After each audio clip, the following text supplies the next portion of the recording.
Doctor Jessie కూడా నాతో మాట్లాడటం లేదు మేడం. కన్న కూతురు మీతో మాట్లాడలేనంత తప్పు మీరు చేశారు.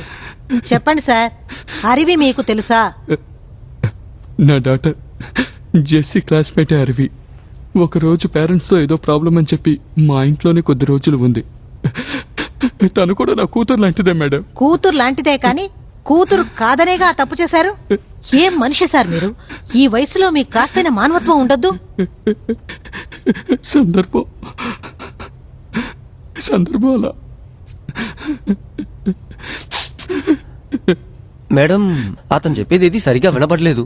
కాస్త నెమ్మదిగా నిదానంగా చెప్పమనండి. మీరు అడగకండి సార్, నెమ్మదిగా చెప్పండి సార్. టీవీ కెమెరా రన్నింగ్ లో ఉంది. ఏడవకుండా చెప్పండి సార్. సారీ సార్, 1 more వెళ్దాం. మేడం అలాగే వెళ్దాం సార్ 1 minute సార్. పాపమ్మా, గ్లిజరిన్.